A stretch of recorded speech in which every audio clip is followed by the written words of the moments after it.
Bible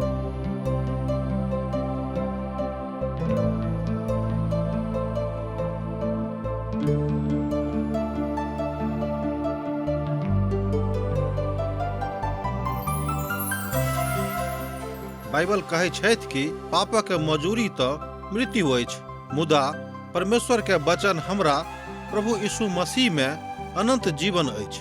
हम सब एहन काज करै छी जे परमेश्वर के अप्रसन्न करै छी, जे हमरा के सजा दिलाबऽ के पात्र बनाबै छै। मुदा बाइबल अनंत जीवन के दिस एकटा स्पष्ट मार्ग के प्रस्तुत करै छथिन। TWR के प्रस्तुति आशक इजोत यह अनंत जीवन के खोजो में चलो वाला एकटा कार्यक्रम अछि। कृपया क देखू, सुनू, जाहिसँ परमेश्वर अहाँ के जीवन के मार्गदर्शक बनल रहे। आशा के इजोत मैथिली कार्यक्रम में हम एक बेर और अहाँक अभिनंदन प्रभु यीशु मसीह के मीठ आ पवित्र नाम से कह रहल छी। हमरा सब पुनः और एक बेर परमेश्वर के पवित्र वचनक अध्ययन करबाक लेल उपस्थित छी। हमर विश्वास अछि जे अहाँ सब केओ रेडियो के सन्मुख में बैसल होइब और परमेश्वरक वचनक सुनबाक लेल तैयार होइब। आजुक दिन हमरा सब यशाया के पोथी तकर 62 अध्याय के अध्ययन करबाक लेल उपस्थित भेलहुँ हैं। एकर अर्थ यह भेले कि अब शनै शनै हमरा सब ए पोथी के अध्ययन के आखिरी प्रभाग में पहुँचल जा रहल छी। एहि अध्याय में मसाया का अभिभूत आनंद अछि। दोसर गप में एहि अध्याय में मसीह के आनंदित करबला अभिभूति क्षण मनुष्य जाति के लेल अछि।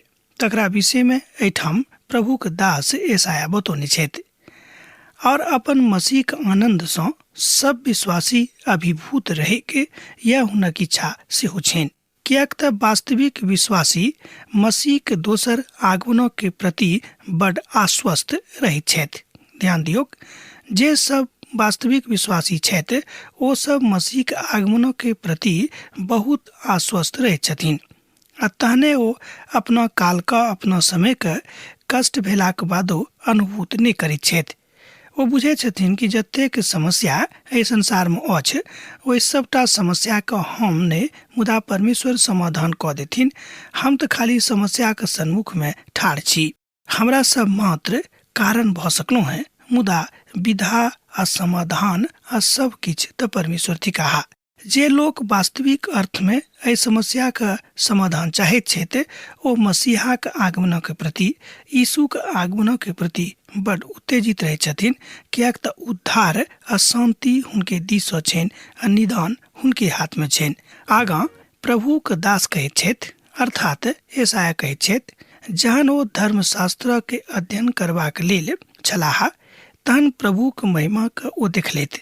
दोसर गप में हमरा लोकनि अब आजू के दुनिया में आबि रहल छी, जाहि युग में हमरा लोकनि अखन जीवित छी। एहि काल के प्रभु के एक महान दास कहै छथिन कि जहन हम एहि संसार में छलहुँ हैं, अर्थात जहन एहि संसार में हम आबि गेल छलहुँ हैं, तहन हम बुझि गेलहुँ कि प्रभु के गंभीरता के कारणे हम एहिठाम पठाओल गेलहुँ हैं।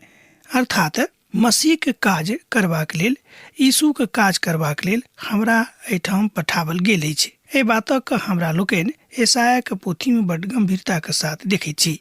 बा बड़ गंभीर तथ्य हो सेहथिक ओ छलाह जे मजाक लोक करैया कहियो कहियो, मुदा मजाक करनाइ बहुत काल में हानिप्रद सेहो भ जाइ छै।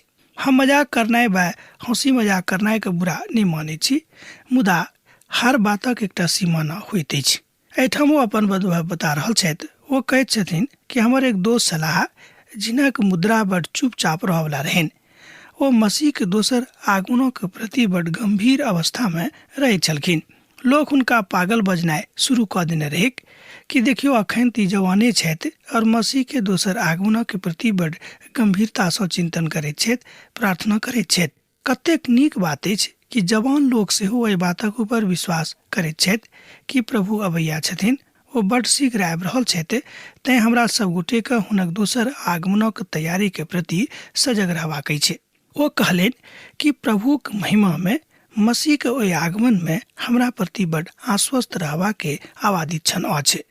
तहन विवाह शादी मनुष्य जाति की जिंदगी में होइत अछि, मुदा वास्तविक विवाह हमरा वा अहाँक तऽ मसीह संगे करबाक अछि, जे वस्तुतः वास्तव में हमरा सब गोटे के दुल्हा छथि।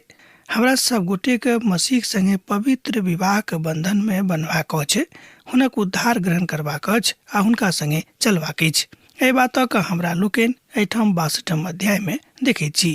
तैं हमरा लोकनि आगाँ देखै छी कि मसीह के लेल इजरायली के मनोइच्छा अर्थात प्रभु यीशु मसीह के लेल इजरायली के मनोइच्छा की रहन, तकरा हमरा लोकनि एहि अध्याय के अर्थात 62 अध्याय के 1 पद में देखै छी। सियोनक निमित्त हम चुप नहीं रहब आ यरूशलेमक निमित्त हम चैन नहीं लेब, जाबे देर हुनक धार्मिकता इजोतक जकाँ आर हुनक उद्धार जरैत पिलताक जकाँ देखाई नहीं देके। एहि बातक हमरा लोकनि एहिठाम देखै छी यशायाह पोथी 62 अध्याय तकर 1 पद में।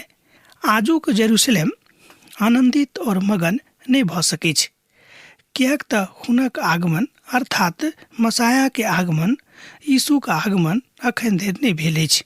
वो प्रभु के दहिना कांत में अर्थात परम पिता परमेश्वर के दहिना कांत में जाकर बैसल छथि, अर्थात एहिठाम आबे को बाट जोहैत छथिन, अर्थात बड़ शीघ्रता में एहिठाम अयबाक लेल तैयारी कऽ रहल छथि। ओ अपन धार्मिकता में एहिठाम आबि कऽ लोकक न्याय करतैथ, कियाक तऽ ओहि काल में पवित्र परमेश्वर के पवित्र वचनक लऽ कऽ जतेक लोग अपन जिंदगी बितौने रहथि, जतेक लोग एहि दुनिया में रहल छलाह, ओ सब केओ प्रभु के सन्मुख में ठाढ़ भऽ कऽ हुनक जय जयकार करतनि आर खूब आनंदित भऽ कऽ अपन जिंदगी लऽ जेतनि। तेज यह प्रति विश्वास अछि। यहोवा के पवित्र आत्मा ओहि में काज करनाइ आरंभ कऽ दैत अछि, कियाक तऽ मनुख राज नहीं बना सकैत अछि, राज बनाबऽ वाला परमेश्वर थिकाह। हमरा लोकनि बहुत बेर सोचै छी कि हम सब तऽ धिया पुता के लेल राज बना कऽ जायब। एहि तरहक बात माता पिता बाजैत छथि, बजनाइ अनुचित नहीं, मुदा हाँ एक बात हम जरूर अवश्य कहब कि अहाँ राज नहीं बना सकलहुँ हैं, राज बनबऽ वाला तऽ परमेश्वर छथि आ ई बात हुनके सँ संभव छनि। एहि बातक एहिठाम हमरा लोकनि यशायाह पोथी में देख रहल छी 62 अध्याय में। प्रभु यहोवा यह कथा के संभव बना सकैत छथि। एक बेर ध्यान दियौ, प्रभु यहोवा अर्थात परमेश्वर एहि कथा के संभव बना सकैत छथि। यशायाह के हृदय और जतेक धार्मिक लोकक जकाँ छलनि, हुनको से बेसी पवित्र जकाँ प्रभु के सन्मुख में छलाह, कियाक तऽ हम एहि बातक ऊपर विश्वास राखै छी कि प्रभु यीशु मसीह के जन्म होय सँ 700 बरख पहिने ओ एहि बातक के भविष्यवाणी कऽ रहल छथि कि मसीह आबि कऽ यीशु आबि कऽ एहि संसार में मनुष्य जाति के लेल कतेक दुख उठौतैथ आ हुनक कोना के मृत्यु हेतैक, तकरा बाद में कोना के दुख उठौताह, तकरा बाद एहिठाम से विदा भऽ जेताह आ पुनः एहिठाम आबे के वादा कऽ कऽ अपन लोगों के प्रशांत कऽ कऽ एहिठाम से विदा भऽ जेथिन आ दोसर बेर अयबाक तैयारी करतैथ। विश्वासी परिवार एहि बातक ऊपर खूब नीक रीति सँ विश्वास राखैत छथि आ विश्वासी परिवार एहि बातक लऽ कऽ खूब उत्साहित, आनंदित आ उत्तेजित रहै छथिन। आनंद उठाउ, कियाक तऽ मसीह के साथ एहि जिंदगी के नहि, मुदा जे जिंदगी आबऽ वाला छै ओहू विश्वास करू। संत पौलुस कहै छथि कि जिनका मसीह पर खाली एहि जिंदगी में विश्वास छनि ओ तऽ अभागा मनुष्य छथि। ध्यान दियौ, संत पौलुस बाजैत छथि कि जिनका मसीह पर खाली एहि जिंदगी में विश्वास छनि ओ तऽ अभागा मनुष्य छथि, कियाक तऽ जहन मसीह आबि कऽ अहाँके अपने संगे लऽ जेता, तहन ओहि अनंत कालक आनंदक प्रति कने अहाँ सोचि के देखियौ कि कतेक नीक रहत। तहन दोसर जाति सब अहाँक धर्म और समस्त राजा सब अहाँक महिमा देखताह और अहाँक एकटा नव राखल जायत जे यहोवाक मुख सँ निकसतैक। एहि बातक हमरा लोकनि एहिठाम देखै छी कि प्रभु परमेश्वर एकटा नव हृदय, एकटा नव स्थिति और एकटा नव धरती और एकटा नव धार्मिकता, ई सबटा बात अहाँक लेल कऽ देथिन। एतबे ने अहाँक नव नामक मांग सेहो हैत आ यह नाम प्रभु यीशु मसीह संगे जोड़ल जायत। मुदा हमरा सब एहि संसारिक जिंदगी में जे दुख उठा रहलहुँ हैं, एहि जिंदगी के दुख उठाबे के प्रतिफल हमरा सब गोटे के भेटत, एहि बातक भविष्यवाणी एहिठाम यशायाह कऽ रहल छथि। यशायाह पोथी 62 अध्याय तकर 2 पद एहि बातक कहैत अछि। तकरा बाद एहि बातक हमरा लोकनि पवित्र पोथी बाइबल के सबसँ आखिरी पोथी प्रकाशनक पोथी में एहि बातक देखै छी। आनंद भेटत, जे नव नाम हमरो भेटत। आजुक जिंदगी में जाय नाम से अहाँ जिये छी ओ नाम नहीं रहत। हमरा सब नव भ जायब और हमरा सबके प्रभु परमेश्वर नव कऽ देथिन। यरूशलेम अहाँके भेटत, मुदा नव यरूशलेम भेटत। एहिठाम भविष्यक बड़ नव नव बताओल गेल अछि, अर्थात अहाँके जिंदगी में सब किछु नव नव भ जायत, सब किछु सुंदर भ जायत। एहि बातक चित्रण हमरा लोकनि एहिठाम यशायाह के पोथी में देखैत छी, किएक तऽ छुड़ौती मात्र हुनके में छनि आ कलीसिया अर्थात मंडली, मसीह मंडली जतेक छथि हुनका सभक जिंदगी में संपूर्ण आनंद आबि जेतनि। आर जाति जाति के लोक जे प्रभु के अपन उद्धारकर्ता के रूप में ग्रहण कयने छथि ओ महान भ जेताह, किएक तऽ प्रभु परमेश्वर हुनका संगे रहथिन आ संपूर्ण इस्राएली राष्ट्र में जय जयकार भ जेतिक, किएक तऽ प्रभु के प्रेम हुनका सभक समय एक बेर और पुनः चमत्कृत भ जेतनि। आ तकरा बाद हम बा अहाँ जतेक लोक एहिठाम छी ओ सब ओहि महान कुंठित बातक लऽ कने महान ओहि संदर्भित बातक लऽ कऽ आगाँ जायब। अहाँ यहोवा के हाथ में एकटा शोभायमान मुकुट और अपन परमेश्वरक हथेली में राज मुकुट ठहरब। एहि बातक हमरा लोकनि एहिठाम यशायाह के पोथी 62 अध्याय के 3 पद में देखै छी। एहिठाम यशायाह भविष्यवाणी कऽ रहल छथि कि अहाँ यहोवा के हाथ में एकटा शोभायमान मुकुट और अपन परमेश्वरक हथेली में एकटा राज मुकुट ठहरब। एहि तरह हमरा लोकनि देखैत छी कि पिता परमेश्वर अपन महान काज करबाक लेल ठाढ़ भऽ रहल छथि, महान काज करबाक तैयारी कऽ रहल छथि।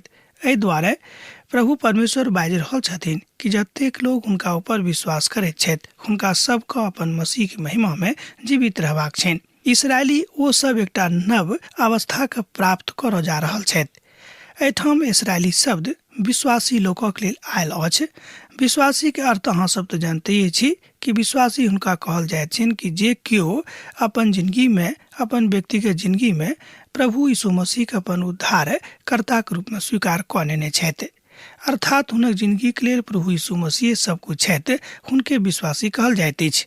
तऽ एहिठाम जे इसराइली शब्द हमरा लोकनि प्रयोग कऽ रहलहुँ हैं बा करैत छी ओ एही बातक द्योतक छी, तकरे प्रतिरूप में एहिठाम कयल गेल अछि। इसराइली ओ सब एकटा नव अवस्था में आबि जायत आ नव अवस्था के प्राप्त करताह। यशायाह के पोथी तकर 62 अध्याय 4 पद एहि बातक कहैत अछि, अहाँ पुनः एहि बातक देखब कि प्रभु परमेश्वर अहाँके आनि देने छथि और अहाँ जाय भूमि पर ठाढ़ होयब ओ भूमि अहाँके भऽ जायत, किएक तऽ परमेश्वर अहाँके लेल सब काज निपुण कऽ देने छथि और हर ठाम अहाँके पुलकित कऽ देने छथि, किएक तऽ यहोवा अहाँ सब प्रसन्न छथि और अहाँके भूमि सुहागिन होइतिही। हमरा लोकनि एहि बातक एहिठाम देखलहुँ हैं 62 अध्याय के 4 पदक के आखिरी प्रभाग में एहि तरह बतायल गेल अछि, किएक तऽ यहोवा अहाँ सब प्रसन्न छथि और अहाँके भूमि सुहागिन भऽ जेती। हम बहुत लोकक एहिठाम देखने रहौं कि जे खूब विह्वल भऽ गेल छथि, ओ गाबैत छथि कि हे प्रभु हमरा आबि कऽ अहाँ अपन व्योम में लऽ चलू, अपन सरंग में लऽ चलू।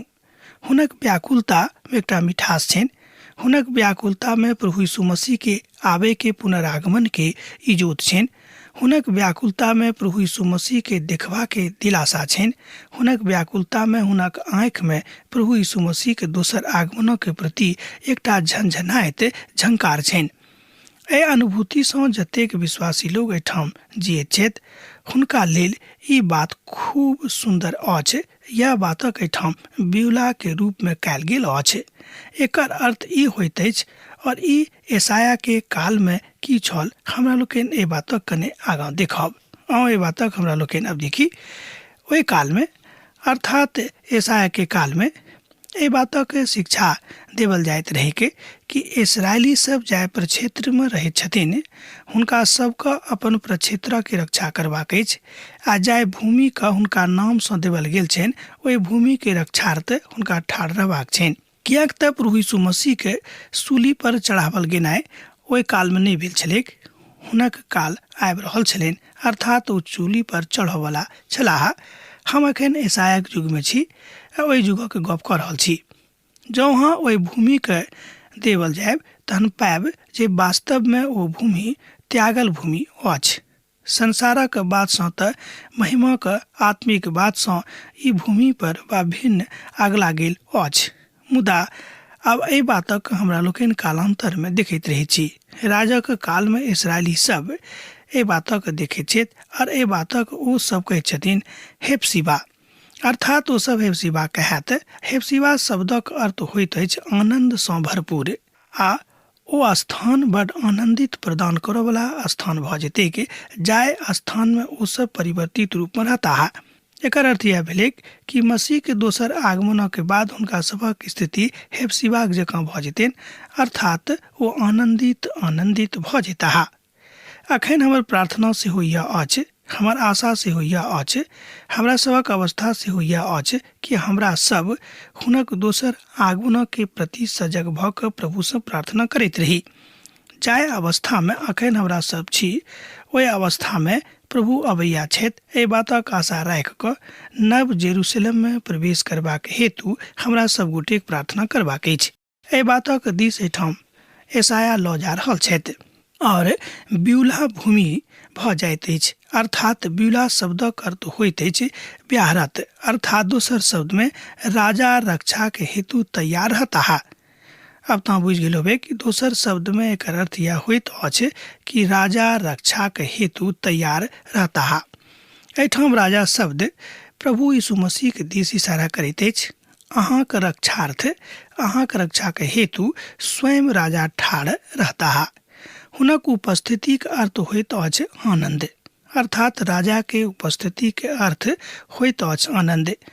जहन प्रभु यीशु मसीह अहाँक जिंदगी में उपस्थित छथि तऽ अहाँक जिंदगी आनंद सँ भरल छथि। एहि बातक एहिठाम यशायाह अपन पोथी 62 अध्याय 5 पद में ओ कहै छथिन, किएक तऽ युवा जेना एकटा कुमारी के विवाह कऽ कऽ लऽ आनैत छथि, ओही तरह अहाँक पुत अहाँक बियाह लेत। और जेना दुल्हा अपन दुल्हिन के कारणे हर्षित होइत छथि, ओही तरह अहाँ परमेश्वरक कारणे अर्थात अहाँ हर्षित होइबे। दोसर गप में अहाँक आनंदक कारणे परमेश्वर अहाँके देख कऽ हर्षित भऽ जेताह। एहिठाम दोनों अर्थ हमरा लोकनि एहि वचनक लगा सकैत छी। प्रभु के एकटा महान दास एहि बातक बाजि रहल छथि कि जे केओ प्रभु के कारणे हर्षित भऽ जेताह, ओ सब आनंद विभोर भऽ जेथिन। प्रभु परमेश्वर इसराइली के ऊपर दुल्हिनक जकाँ नव विवाहक काल दुल्हिनक जकाँ आसान आनंदक रखता। एहिठाम हमरा लोकनि देखैत छी कि सहस्राब्दी के अभिव्यक्ति कयल गेल अछि, अर्थात 1000 वर्षक राजक विषय में एहिठाम इशारा कयल गेल अछि। एहि बातक विषय में हमरा लोकनि प्रकाशन के पोथी में बड़ विस्तार सँ देखैत छी। अब देखियो कि यशायाह एहि बातक 700 बरख पहिने, अर्थात प्रभु यीशु मसीह के जन्म होय सँ 700 बरख पहिने एहि बातक घोषणा कऽ रहल छथि। हमरा लोकनि यशायाह के पोथी तकर 62 अध्याय में छी आ तकर 6 पद में ई बात ई प्रतीक्षा के घनघोर अर्थ होइत अछि, अर्थात कठिन अर्थ सेहो अछि।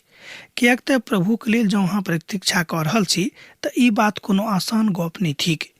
हुनक प्रतीक्षा करऽ में अहाँक विभल हुअ पड़त, अहाँक तकलीफ उठाबऽ पड़त, किएक तऽ संसार में होयबाक कारणे बहुत तरह के घनघोर कष्ट, घनघोर तकलीफ अहाँक जिंदगी में हैत। एहिमे संदेह नहीं कि अहाँ सरलता सँ अपन जिंदगी के आगाँ लऽ जा सकै छी।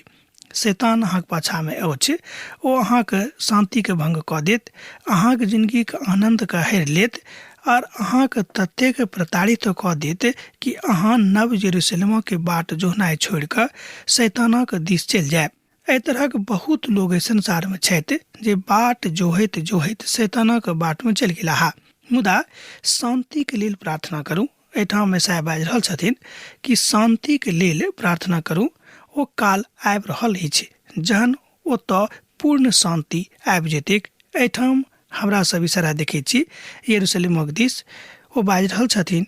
एहिठाम भौगोलिक यरूशलेमक दिस इशारा कऽ रहल छथि कि ओहिठाम सब ठाम शांति भऽ जेती, अर्थात यरूशलेम के कोना कोना में एक एक कण कण में प्रभु के शांति आबि जेतैक, यीशु के शांति भऽ जेतैक। आ जाबेद ओ यरूशलेमक स्थिर कऽ कऽ हुनक प्रशंसा एहि धरती पर नहि पसारि देतैक, ताबे धरि हुनको चैन नहि भेटतनि।